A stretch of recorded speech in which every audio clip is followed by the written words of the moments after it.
Now, on August 11th, 2011, a miracle was witnessed at the Kenyatta National Hospital. A woman who had pregnancy complications had to deliver much earlier than expected. She gave birth to the then tiniest baby to be delivered at the facility at just 23 weeks. The little baby weighed just 400 grams. Against many odds, survived and was dubbed the miracle baby. She was appropriately named Hope, and now she's 12 years old. The world marked the World Prematurity Day on 17th November, and tonight, our health and science reporter Lily Njeru revives the story of Hope after spending time with the miracle baby, who's now a preteen. The ambience of a hospital forms the atmosphere for many an experience, from unimaginable pain to inexplicable joy and the myriad of motions in between. Winfrida Areri and her husband Lawrence Obonyo have had an unforgettable experience in hospital and beyond. In 2011, the couple was in hospital, thrilled when the sonogram revealed that they were expecting twins. But this journey was not as smooth. Their joy was punctured by a pregnancy punctuated by health complications. The doctor came and recommended that I do an ultrasound to check on the condition of the babies. That was on Sunday. I was admitted on a Friday.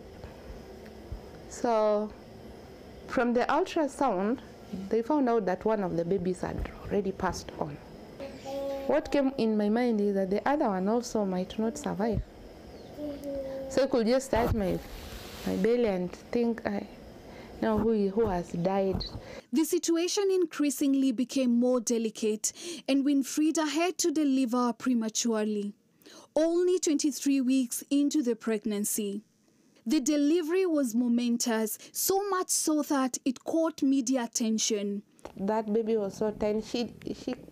She had a very weak cry, shriek, kind of, very weak cry.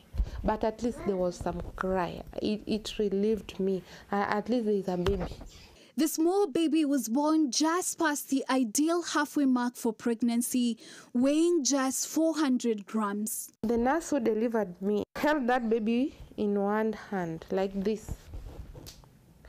She was so tiny, she was fitting in her one hand, like this. The whole body was in one hand. And her two little feet were just dangling, just down her palm. They were so tiny, like those small fingers. The baby's physical size was not the only thing that was hard for the new mother to wrap her mind around, even as she managed the cocktail of emotions. And she asked me, "Hey, congratulations, you have a baby. Can you see the gender of the baby?" I tried to check. The baby had not even matured. You could not even know whether it is a girl or a boy. She was extreme preterm. She was born alive against so many odds and was aptly named Hope. She was the tiniest baby to be born at the Kenyatta National Hospital. The doctors battled to save Hope. They used medication, breast milk, and kangaroo mother care to keep Hope alive, literally and metaphorically.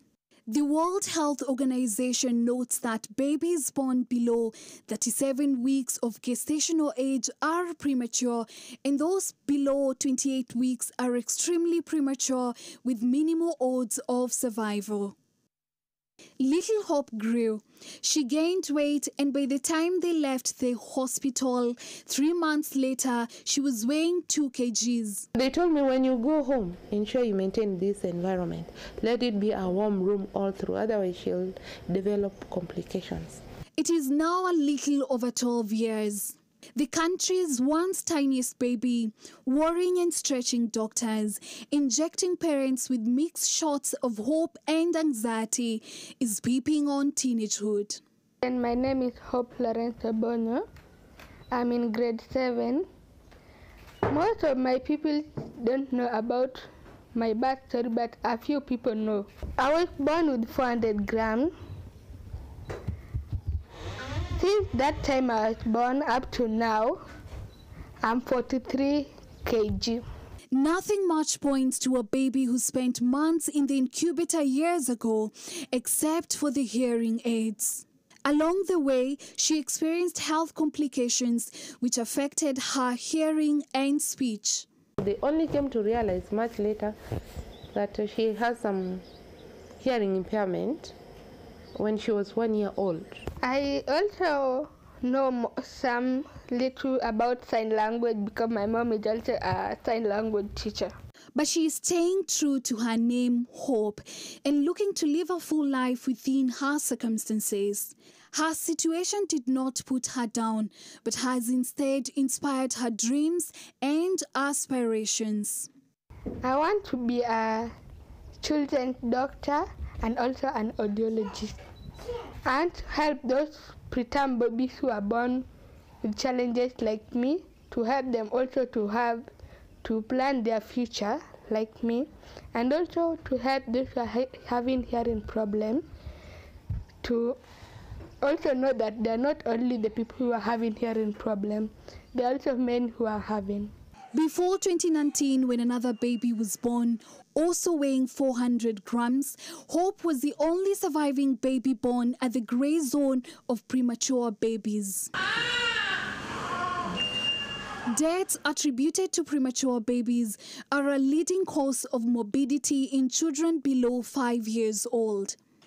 But the case of Hope Obonyo lends hope to this reality whose possibility can be drowned out in statistics. Lily Njero, NTV.